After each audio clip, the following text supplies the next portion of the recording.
একটা অমানবিক ঘটনার সাক্ষী হয়ে রইলাম আমি। তিলোত্তমার জন্য একটা ক্যান্ডেল জ্বালাতে গেছিলাম, যেখানে মানববন্ধনের সমাবেশ হয়েছিল, এবং আমি মোমবাতি জ্বালিয়ে যারা রাত দখলে আছেন, যারা সত্যিকারে তার বিচার চাইছেন, প্রতিবাদ করছেন, বহু বহু মানুষ, তাদের সঙ্গে কিছুক্ষণ সময় কাটাতে গেছিলাম। মোমবাতিও জ্বালালাম এবং বেশ কিছু মানুষের সমাগম হলো। তারা আমার সাথে ইন্টারঅ্যাক্ট করতে চাইছিলেন। প্রেসও আমাকে কিছু প্রশ্ন করলো। তারপরে একটি মহিলাও তার বিরাট গ্রুপের সামনে বলল যে দিদিকে কিছু বলতে দেওয়া হোক। তারপরে হঠাৎ করে একটা জানি না কোথা থেকে একটা অদ্ভুত ধরনের একটা ক্রাউড এসে প্রেসকে পুশ করতে শুরু করলো, এবং আমাদের আমি যেখানে বসলাম সেখানেও বসতে দিল না। তারা ঘাড়ের উপর এসে পড়লো এবং ধস্তাধস্তি শুরু হয়ে গেল। এরকম আমি মবের ভেতরে এই ধরনের একটা এক্সপিরিয়েন্স আমার কাছে খুব বেশি হয়নি। হয়েছে আমরা যখন অনুষ্ঠান করতে গেছি বা হয়েছে, কিন্তু এই ধরনের ক্ষিপ্ত মানুষরা কি বলছিল কিছুই বুঝতে পারছিলাম না। জিজ্ঞেস করার চেষ্টা করছিলাম, এত আওয়াজ হচ্ছিল, কিছু শোনা গেল না। তারপর যখন গাড়ির দিকে যেতে গেলাম, সত্যি সেখান থেকে বেরিয়ে আমাদের আরেক একজন দুজন আর্টিস্ট ছিলেন, তারা আহত হলেন, জার্নালিস্টরা আহত হলেন। এবং তারপর যখন ফিরে যেতে গেলাম গাড়ির দিকে, সেটাতেও তাদের আক্রোশ এবং কি কি বলছিল।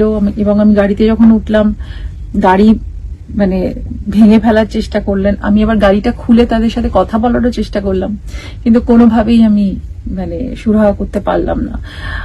এটা আমার মনে হয় যে একটা সংখ্যক মানুষ যারা ওখানে ছিল, তারা এটা কোনোভাবে এই ধরনের একটা বিভৎস কাজ শুরু করেছিল, এবং সেটা তারা যে এটা এই আন্দোলনের পার্ট কিনা তাও জানি না। এরা আমরা যে আন্দোলন যেই প্রোটেস্টের জন্য সেখানে যাওয়া হয়েছিল, এই মেয়েটির বিচার চাওয়ার জন্য, এরা কি আদৌ সেই বিচারের মধ্যে আছে, নাকি এরা আর একজন নির্যাতিতাকে যেভাবে যে বিচারের জন্য তারা দাঁড়িয়ে আছেন, তারা আর একজন মহিলাকে সেই একই জায়গায় হ্যারাস করছে। তাহলে কোনটা ঠিক, আর কারা যে সত্যিকারের আন্দোলন করছে, এরা সত্যিকারের লোক কিনা, এরা বেনজল, নাকি একটা হুলিগানিজম করার জন্য, নাকি জাস্ট একটা মুভমেন্টের পার্ট হয়ে ঢুকে পড়ে সেখানে একটা জিনিসটাকে ভন্ডুল করে ডিফোকাস করে দেওয়া। আমাদের একটা প্রাইমারি উদ্দেশ্য যে অবশ্যই তিলোত্তমার বিচার চাওয়া, সেটাই হচ্ছে মুখ্য উদ্দেশ্য। গত 20 দিন ধরে আমি এর বাইরে কোনো লেখা লিখিনি বা পোস্ট করিনি, কারণ আমি মনে করি যে এটা আমাদের সবারই নৈতিক কর্তব্য এই ঘটনার পাশে দাঁড়ানো।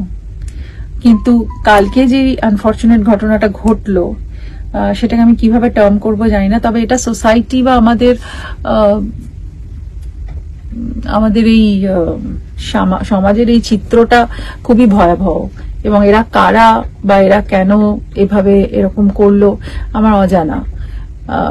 সেলিব্রিটিদের উপর আক্রোশ, কিন্তু আমি তো সাধারণ মানুষ হিসেবে, একজন মহিলা হিসেবেই কালকে গেছিলাম। তো তাদের আমাদের উপর আক্রোশ, কি ধরনের রোষ, সেটা সত্যি খতিয়ে দেখার বিষয়।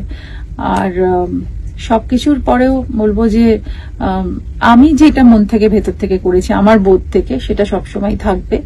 এবং যারা নির্বোধের মতো কাজ করেছে, তাদের ব্যাপারটা খতিয়ে দেখা দরকার, এবং তারা এই ধরনের কাজ যাতে ভবিষ্যতে অন্য কারোর সাথে না করে, সেটাও দেখার বিষয়।